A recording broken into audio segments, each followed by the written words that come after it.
Assalamualaikum warahmatullahi wabarakatuh. Again, selamat datang ke channel Syukri FIB.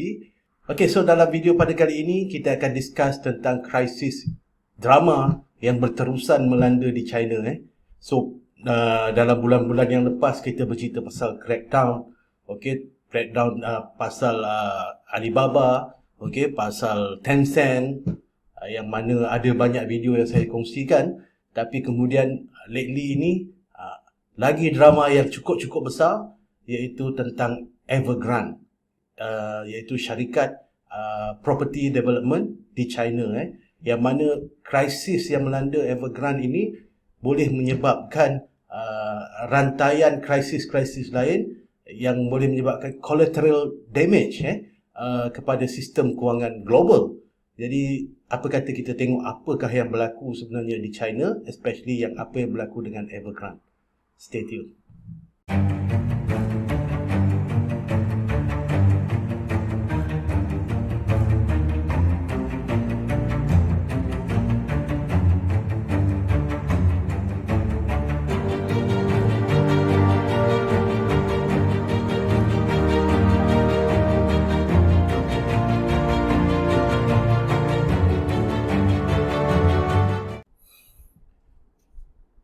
So Evergrande ini ialah salah satu daripada syarikat property development yang terbesar di China, iaitu nombor 2 terbesar di China. Mempunyai hampir 200,000 pekerja, dan dalam ekosistem dia termasuk dengan kontraktor, supplier apa semua, lebih kurang menjana ekonomi untuk 2 juta penduduk di China. So sangat-sangat besar. So main business dia ialah dalam property development, bagaimana yang kita akan bincangkan. Di samping itu dia juga mempunyai business dalam electric vehicle, dalam sports, pasukan bola, dalam theme park, dan dalam food and beverage lah, makanan. Dan sebenarnya kalau kita nak tengok industri property di China ini, dia menyumbang kepada 29% GDP di China.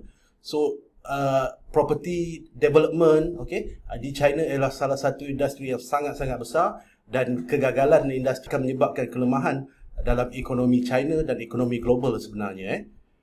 So apakah yang sedang berlaku? Jadi isu yang sedang melanda Evergrande ini ialah Evergrande ini terlampau banyak hutang. Dia terlampau banyak hutang, dan dianggarkan bernilai 300 bilion US dollar, lebih daripada 1.2 trilion ringgit Malaysia. Jadi Evergrande ini dia perlu membayar bondholders kupon yang bernilai 100 juta dolar dalam minggu ini. Dalam minggu ini, iaitu minggu ketiga bulan 9 2021, dia perlu membayar 100 juta untuk bondholders dan creditors. Jadi ini masalahnya, dia tak ada duit untuk bayar 100 juta ini untuk minggu ini, belum cerita lagi untuk akan datang. Jadi ini yang telah menyebabkan masalah, kerana mereka mempunyai masalah liquidity, mempunyai masalah cash untuk membayar komitmen ini. Jadi siapakah pemegang-pemegang bond utama Evergrande? Di samping daripada retail di China, ada juga investor-investor besar seperti BlackRock, UBS, HSBC, Ashmore Group. Ini semua ialah international punya lenders yang turut mempunyai bond dalam Evergrande. Jadi kita tengok balik, kenapakah Evergrande ini tak mampu untuk membayar komitmen dia yang bernilai 100 juta dalam minggu ini.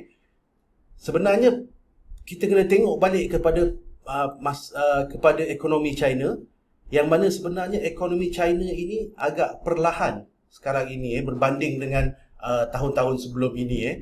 2020 kita dapat lihat bahawa GDP China is slowing down. Retail sales is slowing down.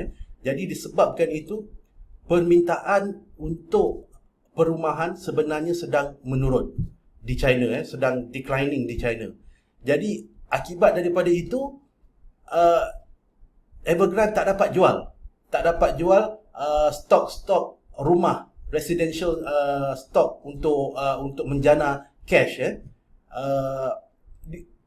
bukan saja itu, sebenarnya kerajaan China juga telah mengetatkan sistem kewangan dia yang mana telah menyukarkan banyak pembeli-pembeli untuk membeli rumah. So bukan itu saja, sebenarnya kerajaan China bukan sahaja mengetatkan untuk pinjaman untuk kredit, untuk rumah, untuk loan, okey, tetapi juga macam kita dapat lihat crackdown yang berlaku dalam industri-industri lain, okey, seperti industri online shopping, okey, education, yang telah menyebabkan pasaran China agak huru-hara sekarang ini.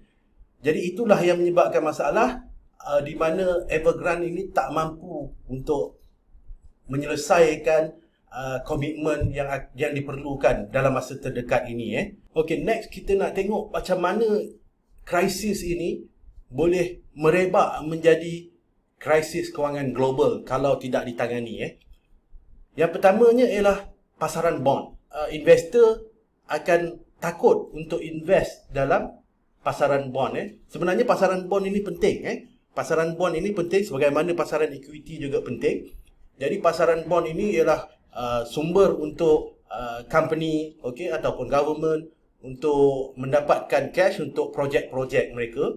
Tapi kalau general market nervous dengan masalah liquidity, okey, jadi ini menyebabkan bond akan mendapat masalah. The whole bond market, especially yang high yield, akan mendapat masalah kerana tidak dapat investor untuk membeli bond-bond mereka. Akan menyebabkan masalah liquidity dan kredit yang akan menyukarkan projek-projek ini dijalankan, seterusnya akan melembabkan ekonomi. Itu yang pertama. Demand untuk bond akan berkurangan disebabkan market yang nervous dengan apa yang berlaku kepada Evergrande. Yang kemudiannya juga, dia juga boleh menyebabkan sell off dalam pasaran saham equity, di mana syarikat-syarikat yang jadi supplier kepada Evergrande, okey, perniagaan dia punya sales akan berkurangan, keuntungan akan berkurangan. Jadi market akan investor akan jual saham-saham ini.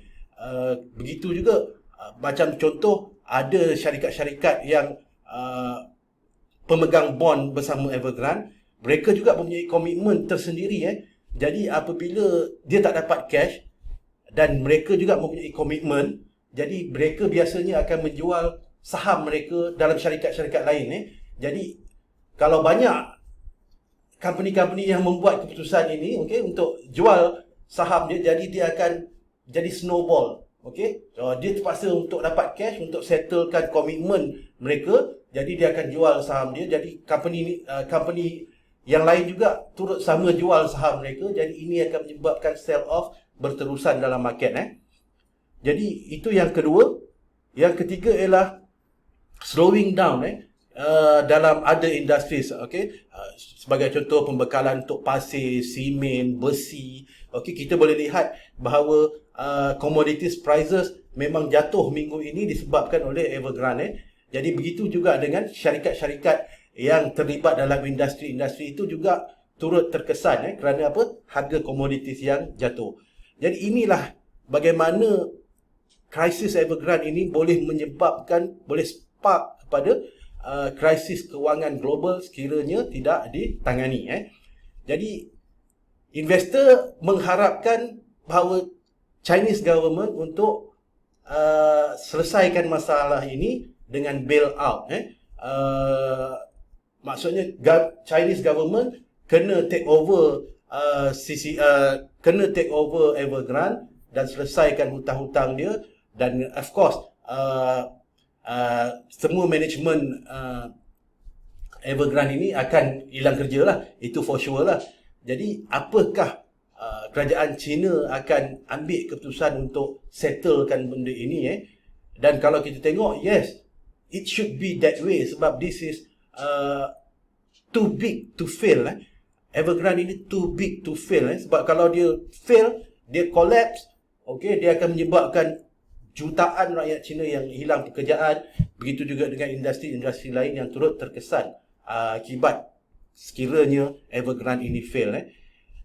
Jadi itu yang kita harapkan. Investor mengharapkan Chinese Communist Party untuk bail out Evergrande. Tapi setakat ini belum ada news untuk Evergrande diselamatkan oleh kerajaan China. Ini yang menyebabkan uncertainty dalam market yang mana berlaku sell off. Kalau kita dapat lihat minggu ini, Dow Jones, Nasdaq, pasaran saham China, pasaran saham global semua turun.